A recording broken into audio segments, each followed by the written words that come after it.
రసాయన ఎరువులు ఉపయోగించకుండా ప్రకృతి పద్ధతుల ద్వారా పండించే ఆహార ఉత్పత్తులు ఆరోగ్యానికి మేలు చేస్తాయని జిల్లా గృహ నిర్మాణ సంస్థ ప్రాజెక్ట్ డైరెక్టర్ ఎన్వి సత్యనారాయణ అన్నారు. సోమవారం కాకినాడ కలెక్టర్ కార్యాలయంలో రైతు సాధికార సంస్థ డిపిఎం జలియాజర్ ఆధ్వర్యంలో జిల్లాలో ప్రకృతి వ్యవసాయ పద్ధతుల ద్వారా పండించిన ఉత్పత్తుల ప్రచార కార్యక్రమం జరిగింది. దీనిలో భాగంగా జిల్లా ఉన్నతాధికారులకు గృహ నిర్మాణ సంస్థ ప్రాజెక్ట్ డైరెక్టర్ సత్యనారాయణ చేతుల మీదుగా పలు ఉత్పత్తులను అందజేశారు. ఈ సందర్భంగా ఆయన మాట్లాడుతూ ప్రకృతి వ్యవసాయ పద్ధతులు పాటించి పండించిన పంటలకు మార్కెట్ లో మంచి డిమాండ్ ఉందన్నారు. ఈ కార్యక్రమంలో పలు విభాగాల అధిపతులు, Malireddy charitable trust chairman MVR Phanendra, women empowerment trust ప్రతినిధులు పాల్గొన్నారు.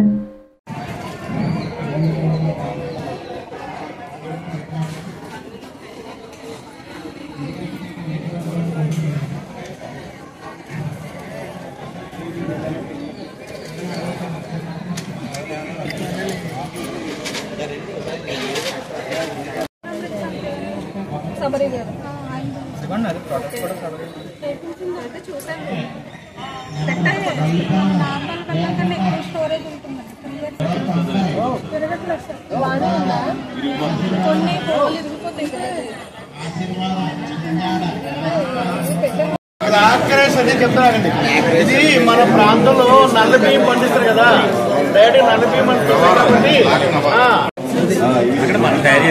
ఓకే అలా ఉండాలి.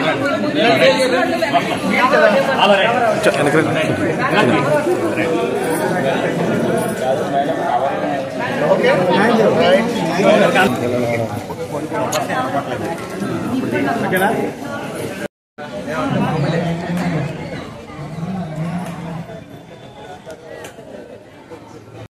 ఈరోజు రైతు సాధికార సంస్థ ఆంధ్రప్రదేశ్ ప్రాజెక్టు ఆధ్వర్యంలో మనకి న్యాచురల్ ఫార్మ్స్ ద్వారా తయారైన మన ఫ్రూట్స్, ఇతర ప్రొడక్ట్స్ కూడా మనకి జీవన్స్లో అధికారులందరికీ కూడా ఉచితంగా పంపిణీ చేసేది.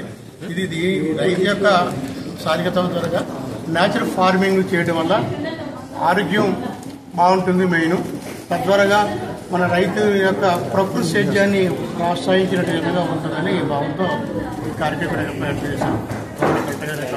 గౌరవ డిఆర్ఓ గారు, ఇతర జిల్లాధికారులకి వారి సాయంత్రం పంపిణీ జరిగింది.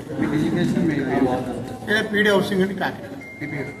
Project manager, Andhra Pradesh community manager natural farming.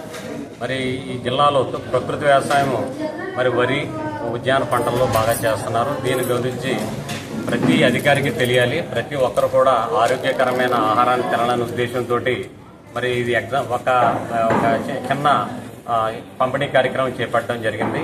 ఎందుకంటే ఇప్పుడు ప్రతి ఒక్కరూ అనారోగ్య సమస్యలు ఎక్కువైపోయాయి. ఎందుకంటే ఫుడ్డే మెడిసిన్గా తీసుకోవాలి, కానీ మెడిసినే ఫుడ్గా తీసుకున్నారు. కాబట్టి మంచి ఫుడ్ అందించాలి, ప్రతి ఒక్కరికి అవగాహన కల్పించాలనే ఉద్దేశంతో ఈ కార్యక్రమం గౌరవ జిల్లా కలెక్టర్ గారు ఆధ్వర్యంలో చేయడం జరిగింది. అదేవిధంగా పీడీ హౌసింగ్ గారు, ఇతర అధికారులు కూడా ఈ కార్యక్రమంలో చాలా సపోర్ట్ చేశారు. ధన్యవాదాలు.